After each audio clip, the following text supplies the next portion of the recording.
Good afternoon and welcome to Uncle Ren's Popcorn. Welcome to the deep diving movie review with Uncle Ren's Popcorn. I'm your host, Uncle Ren's. This is my first time doing this on Facebook Live. We're going to see how this works out, and we might do even more things on Facebook Live. But welcome to Uncle Ren's Popcorn, where you can order 25 different flavors of gourmet popcorn online at UncleRen'sPopcorn.com. But today, the deep diving movie review that we're talking about is the movie Now You See Me. It's a movie that came out a few years ago, and there's a new one. They have a second one that's coming out this year. It's a movie that I really enjoy. I go ahead and give this movie, 8 kernels because of the way the movie keeps you moving and keeps misdirecting you into different in a different way, so that you kind of like where the movie's going, but then it'll pull a little switch, and at the end of the movie, the reveal of who was the actual mastermind behind the entire plot kind of caught you off guard, because where you thought that one person was the villain, it turned out to have multiple villains within the movie. So the movie was pretty good. It was good. I enjoyed that movie. It's definitely one of those movies that you want to sit down, get it on Netflix or DVD and watch it with the family. You can watch it with your kids. You can watch it with the family. So it's a really good movie to watch. Now You See Me, now you see me. And just some of the ways. Now there are some things about the movie that kind of, they go too fast in how they came from nothing, and then all of a sudden they got this big Vegas show. They didn't give you the backstory on that, and then all of a sudden all these people are following them, and then they don't show you the entire show. But I understand it's a movie, so they can't necessarily get all of that in there. But some of the deep diving things about it, some of the things about that movie that you can take into your life, is the fact that, at the very beginning they tell you to come in closer. And the closer you get, the less that you'll see. And that's something that we have in life. The closer we get to something, when we're single-minded, when we have our blinders on, sometimes we can't see everything else that's going on. We can't see the big picture. In the movie they call that the abracadabra. You can't see the abracadabra because you're watching this hand, and the real magic is going on over here. So in your life, at work, with your kids, the real issue may be the real issue is over here, but your focus has moved to this side, and that's where you stay, and that's where you maintain. But you're missing all the opportunities of life. You're missing the ability to solve the root issue, the root problem that may be going on, or more importantly, you might be missing the grander opportunity.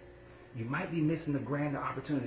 There's a lot of people that I've been talking to about relationships recently. And the thing about it, because they're looking at this package in a certain way and they expect everything to come in a certain package, they're missing other opportunities that are here that could actually give them joy, give them happiness. Because their focus is over here. Because this is what they've been told to look for. This is what they believe is the correct thing that they should have and find in their life. So, like the movie said, the closer you get, the less you see. So sometimes you got to take a step back. Take a step back in your career. Take a step back in your life. And that's a big deal. Take a step back in your life and see, what is my life really about right now? What is going to truly bring me happiness? I can sit up here and go with the flow of everybody else and say that I need money and I need, cars and houses and all that. But there are plenty of people who have those things, but they're unhappy to this day. So what truly brings you happiness? Is it the love of your family? The love of a partner? A spouse? Is it enjoyment of your life, being able to have free time to enjoy just the beauty of nature? Those are the kind of things that we got to think more about. Kind of go along with the videos that I posted about having a vision over goals, is being able to have the vision of what life truly is. And the movie keeps telling you this, that if you come in too close, you won't see those things. If your focus is too blinded, you won't see those things. Now, and in every person that you meet, there's a guy on there, he's the mentalist. He reads your body language. He reads how you respond and react to different things. And he's able to figure out your movements and your motion. And oftentimes we're not paying attention to other people around us, and not even ourselves, to know that we got to focus on, we got to see how we're responding, how we're reacting, what's our energy flow. When we're at work and we know that things are bothering us, we're not as efficient. When our kids come home and we see the personality change within them, but we kind of ignore it. But you got to maintain and see, just read that body language. They may act like everything's okay, but their body language is telling you that everything's not okay. And we really got to be able to look at that and say, okay, I see this world around me. I see how people are responding. I see how my family's responding. My kids are responding. My co-workers. And if their body language is telling me one thing, but their words are telling me something else, then I need to look at their body language, because your body language is actually telling the truth. And this works in so many ways. You can also use this to your advantage. When you're on that job interview, when you're trying to convince people to do something for you, with you. When I was a manager for Salesforce, one of the biggest things I used to do is use my body language to motivate my employees. That when I needed them to be excited, I would be excited in my body language, to get them going. Or when I needed them to be firm, I needed to make sure to get the point. I would make sure the point, that's that Bill Clinton style right there, get the point in there. You have to do that. So utilizing your body language, the more you learn about how to use your body language, then your influence can become greater. So that's one of the things. Now, one of the other parts is a small scene in the movie where they come up to the door, and the youngest guy in the group, they tell, oh, the door's locked. And he said, nah, no doors are ever locked. No doors in your life are ever locked. The doors in your life are open. You just have to figure out the master key to open the door.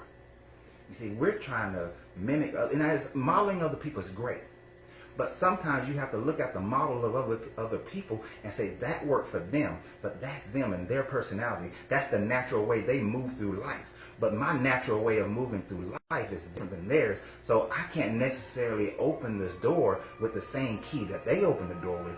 I may have to find another key, develop another method. Maybe I got to go through a window. Maybe I got to figure out, I got to come down the chimney like old St. Nick. But you got to do something different. Sometimes you got to go outside that box to figure that out, and to be able to, thank you, Karen, to be able to do things differently. Okay? So no door is locked for you in your life.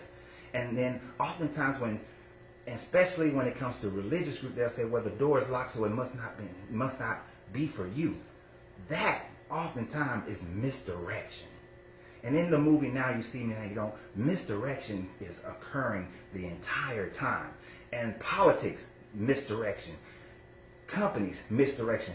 And unfortunately, oftentimes in relationships, people use misdirection to try to get you, like I said before, they got you over here, this is the abracadabra, while the real magic is going on over there. They're misdirecting you so that you don't see what's really going on, because they're taking advantage of you. And so that's why you always got to take that step back so you can see it. You can see what's really going on. I'm telling you, this movie had a lot. I watched this movie about 5 or 6 times already. I can't wait for the new one to come out. And then the thing about misdirection is that people will tend then to believe whatever you tell them and whatever you show them. They believe whatever their eyes tell them.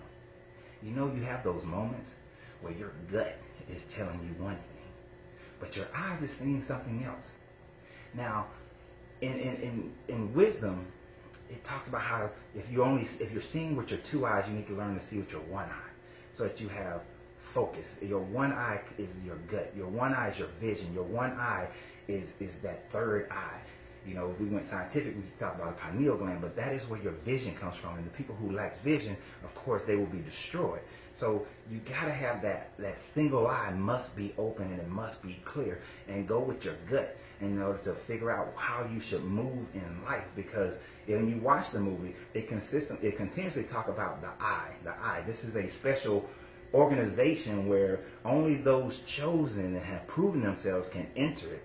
And it's the same way, in every form of wisdom, only certain people were chosen for the higher levels of understanding and higher levels of knowledge. And if you want to have that in your life, then you have to allow for your eye to be open by following your instincts and not just looking at whatever the crowd is going at, whatever the flow of people are.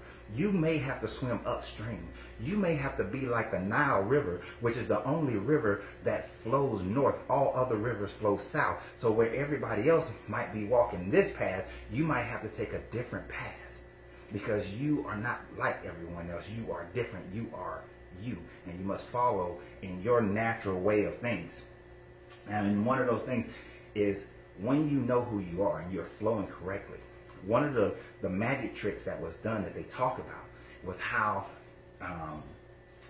the mastermind of the movie, his father knew this guy was going to retire. So he had him sign a card. He put the card in a tree. The tree grew for 40 years. The tree was growing, right? 20 years, the tree was growing. And then at his retirement party, when he's doing this magic trick, all of a sudden, he has him sign the cards. He does the abracadabra, and right there, and they cut the tree open, and boom, there's the card that he just signed in the tree. He planned it for 20 years. You can plan your magic trick of life for 20 years. We got to get beyond just living day to day, moment to moment, but have a vision that's 20 years out. Now, you can have a vision that's 20 years out, but like in the video I talked about the other day, have your vision for 20 years out, but be able to make adjustments throughout. Because your vision doesn't have to change, but the goals that get you there change. The tactics that get you there may change. As society changes, as movement changes, as people change, then you may have to make adjustments so that your vision is always there and you continue to move there. So the movie shows you how planning far in advance can get you to where you want to go, right? And in order to do that, you have to take certain leaps. In this movie, they're taking leaps of faith all over the place. And in these leaps of faith, they're flipping cars, they're jumping through laundry chutes. They have the leap of faith that the FBI would act a certain way, and that the owner who ripped these people off from the Katrina event, that he would act a certain way. So you have all these different leaps of faith that they have to take, and then just the leap of faith to follow the process. The leap of faith to follow the process. Many of you have been given a plan, given an opportunity, given something that allows you to be able to increase your life, to better your life. But if you're unwilling to take a leap of faith, then it won't work. See, me being an entrepreneur, one of the things that I know is that I can't build the plane on the side of the cliff and get it all fixed up and then fly the plane. Sometimes you just gotta jump with all the parts and build the plane as you're falling. And as the plane is built, then fly it up from the valley. So sometimes you just gotta jump. You just gotta take that leap of faith. You want to change your career. Great example. A friend of mine, I've been talking to him for a few months. He's preparing to leave a very high-paying job to start his own company. Most people wouldn't do it. Most people, he ain't making like 80,000 or 90 or even 100. He's far beyond that. And he's preparing to walk away from that in order to follow his dream of a company that's built on a passion of his, built on a passion of his. A passion of his. Not the passion, but a passion. I want to get that across. Not every business has to be built on your main passion. But he's taking that leap of faith, and yes, he's nervous. Yes, he's scared. Yes, he does have a plan. He has all these different things in place, but he is nervous. But he has to do it. He knows that he has to just take that jump. And you might have to take that jump. It's time for you to take a jump. Take a leap of faith. It's time for you to stop following along with the crowd and jump into the thing that you know that you should be doing. It doesn't matter how long you've been on your job. It could have been 16 years on your job. You could be 20 years on your job, 30 years on your job, 40 years. I was just listening to Dr. Wayne Dyer yesterday, and he passed on, but at 60 years old, this man decided that I'm going to change my life again, go a totally different direction at 60 years old. So you're not too old to ever start brand new again. You're not too old to take a leap of faith. You're not too old to restart your life and get it going. Plenty of people, I know them, they'll sit there and they say, well, I'm going to wait for the kids to get of age. And then when the kids get of age, oh, well, I'm too old to take this risk, or how do I know I'm going to survive? Trust me. If you believe in any philosophy, every philosophy talks about the fact that the birds and the swans and the bees, they don't worry about what they're going to have and what they're going to wear and what they're going to eat. You know that you will be provided for, and you know that you will be able to survive. Yeah, things might get a little tight from now and then, as they do with all things. But they got tight before in your life and you're still here. They got tight before in your life and you didn't die. They got tight before in your life. You may have lost a place that you lived in. You may have had to cut back on certain things in your life, but you're still here and you're still going. So just because things might not work out the way you want them to, then that doesn't mean that you shouldn't do it, because otherwise you'll live a life filled with regret. And what's the point of that? Because when you live that kind of life, then you're not really living the life at all. Okay? So the last thing about the movie is that it talks about how certain secrets, the reason why they join the eye, and not everyone can join the eye, is because certain secrets need to be locked away. Now in this one, there are certain secrets. There are certain things about you that you need to keep to yourself. Your vision may not be for everyone to know about. Your method of getting to your vision may not be for everyone to know about. You got to make sure you're only surrounded by those who will support you in what you do. Now, those who support you cannot just be yes people either. They have to be people that will tell you the truth. They have to be people that will let you know when you're full of crap. There have to be people who can say, yes, I understand your vision. I understand each goal and each tactic and each strategy to get you there. But I do see a flaw here and here and here. But I know that you can get there. These flaws just may need to be corrected. Or when you're making an adjustment, and this is the worst one. You're making an adjustment. You have a vision. They know about your vision. You put out this is a goal. This is a tactic to get me there. And you start working on it.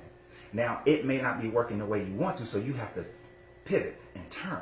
When you make that pivot, you have those people who were for you will now say, see, you shouldn't be doing it. Those kind of people, you may have to remove them as you go. This is like politicians oftentimes come up and they have a group of people with them. After a while, those people who were surrounding those politicians, they start to do things that they don't need to have in their life, and so they outgrow that politician. This is what happened to Nixon. Nixon outgrew the ones who got him to the presidency, and then those are the ones who got him kicked out. Michael Vick, his boys were there when he was coming up, but once he got into the NFL, he needed to leave them alone. Many athletes, there's so many athletes who go through this same process where they need to learn how to walk away from those. You may have helped me to get here, but at this point, if you now become poison to my life. You have to know when to have people in your life and then when to remove them. So you can't tell everybody everything you're doing because they may not be able to stay with you and walk with you. They can walk with you from point A to B, but they cannot go to C. And if your vision is all the way down at Z, then only certain people can make it the full pathway with you, but others must be dropped off as you go. So you got to keep certain things to yourself. You can't tell everybody everything that's going on in your life. You can't tell them all the goals that you have, all the visions, all the dreams, everything that you want to accomplish, how you want to live your life, because they won't all support you. And if they don't support you, they can become poison to you and cause you to stop chasing your dream because you're starting to listen to them and they're starting to come into your life and they're starting to bother your energy and mess up your flow and trying to distract you. And that's why I told you in the early part of that movie, he talks about it. The closer you come in, the less you see. Because sometimes those people that you bring in close to you, they only see the small part that their vision allows. They can't see the full picture. So sometimes you got to drop those people where they lay because they're not part of the plan. They are only part of the show. It's like the magician's assistant is only there for her part or his part. They can't do the whole show. There are certain. I went to see Chris Angel once. He had assistants for certain parts of his show, and he had assistants for other parts of his show. Each assistant didn't participate in the entire show. So every friend, every family can't participate in every part of your vision and every part of your dream because they're not part of what you're doing. You got to keep certain secrets to yourself, certain things to yourself. So we're going to bring this to a close. This is Uncle Ren's Popcorn for the Popcorn Movie Review. I thank you guys for listening. I look forward to the next movie review and any other things that we do. Facebook Live is pretty cool. So y'all have a great day. I look forward to the next one.